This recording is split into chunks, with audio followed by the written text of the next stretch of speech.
Andrew. Okay. Mr. Grieving, want to put your appearance on the record, but want to tell Mr. Fiacco that you're here. Richard Graven on behalf of Andrew Fiacco, Your Honor. Andrew knows that I'm here. I've spoken with him just before this hearing. Mr. Fiacco, want to give me your name and address for the court record, sir? Andrew Michael Fiacco. Mr. Fiacco, I want to advise you that you're charged on or about March 10th, 2016 in Bruce Township, Macomb County with count 1, homicide in the first degree. That is a felony punishable by life without parole. Count 2, weapons, felony firearm. That is a felony potentially punishable by up to additional 2 years imprisonment. Count 3, disinterment or mutilation of a dead body. That is a felony punishable by up to 10 years in prison, fines of up to $5,000. Count 4, lying to a peace officer. That is in a violent crime investigation. That is a felony potentially punishable by up to 4 years imprisonment. Do you understand the nature of the charges? I do, Your Honor. You've got a right to be represented by an attorney. We've noted Mr. Graving's appearance on your behalf today. In the event that you're unable to afford an attorney and you qualify, the court would appoint an attorney to act on your behalf. You also have a right to a trial in this matter before the court or before a jury. You have an absolute right to remain silent. Anything that you may say orally or in writing could be used against you in court. You would have a right to have Mr. Graving present during any questioning that you might consent to. Do you understand those constitutional rights? I do, Your Honor. Mr. Graving, how is Mr. Fiacco pleading to this? Your Honor, I'd like to stand mute on his behalf, please. Fiacco stands mute. I'll enter a not guilty plea on his behalf.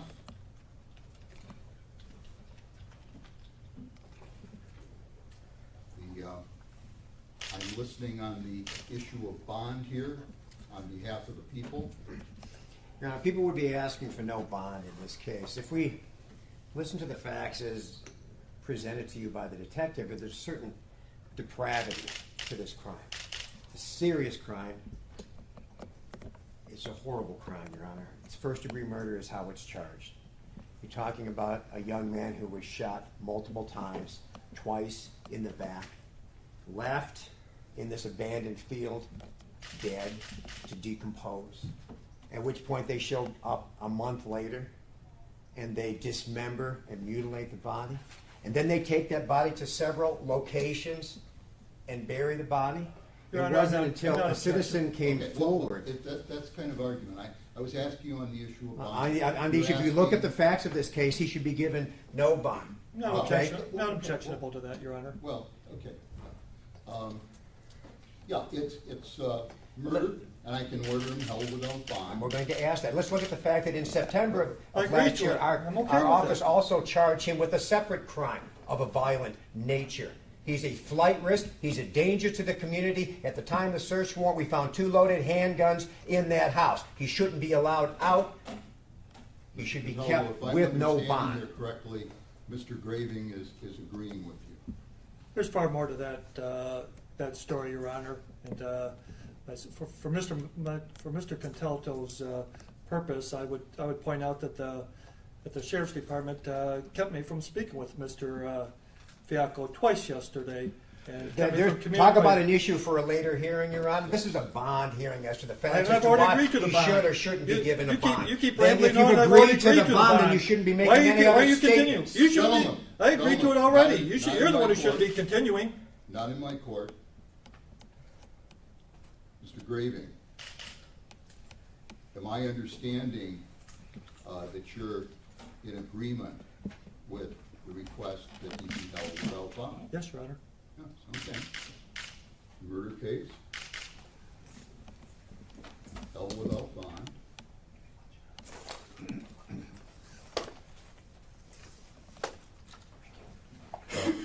Mr. Fiacco, one of your important rights as a citizen is that of a probable cause hearing on these charges in this court. It will be the burden of the people through the prosecutor to establish probable cause to believe the crime has been committed and that you committed it. Madam Clerk, we have proposed dates for a conference and a hearing.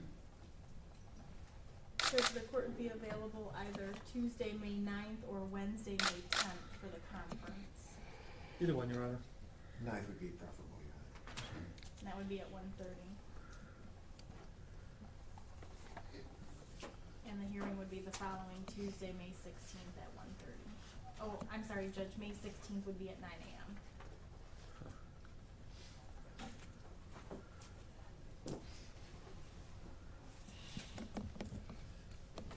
All right, the probable cause conference is May 9th at, I'm sorry, Madam Clerk, the time on that? May 9th at 1:30. Your Honor, Mr. Contelto, would it be just as well to extend the date for the preliminary exam, as I haven't received any discovery and I'd like more time?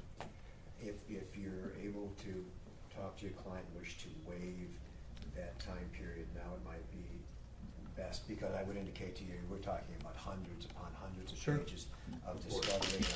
A preliminary exam conference within 1 week will yield nothing. Andrew, all we're discussing now is as you can hear, the court's scheduling the next two court dates. And as the Assistant Prosecuting Attorney, Mr. Contelto, points out, and we already know there's going to be just a multitude of documents from the police department and otherwise.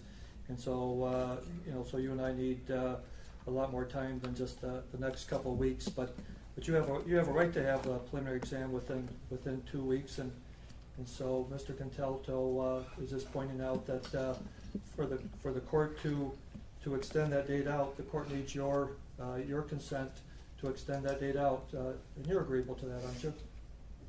I am agreeable to that, Your Honor.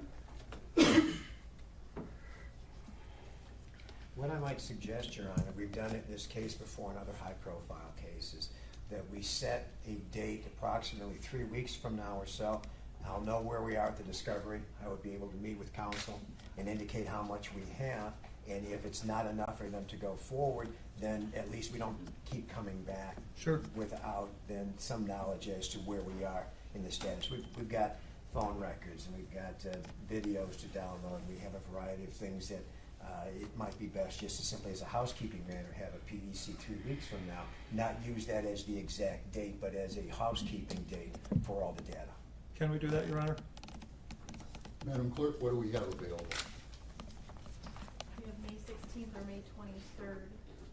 The 16th would be at 9 a.m. and the 23rd would be at 1:30. Is that the PCC date or is that the? That would be the PDC. Okay. 23rd would be fine. Yeah. And that's at 1:30? The 23rd at 1:30. I'm sorry, Madam Clerk, give me those dates again. The Probable cause conference. conference will be Tuesday, May 23rd at 1:30. All right, thank you, everybody. And I'm sorry, the hearing date? I would ask that we pick the hearing date at that time, because Mr. Graving's also going to need to know how many witnesses I'm going to be presenting, and we can then meet in chambers with the court to say how many, if it's going to take a half day, a full day, 2 days, or whatever. All right, we'll set probable cause hearing.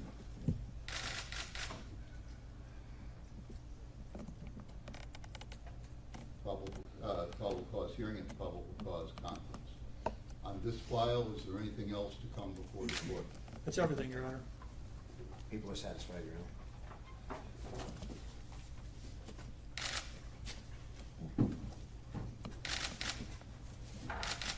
All right, let's take up the matter of People versus McDonald. Otherwise, Your Honor, just my condolences to Mr. McAfee's family.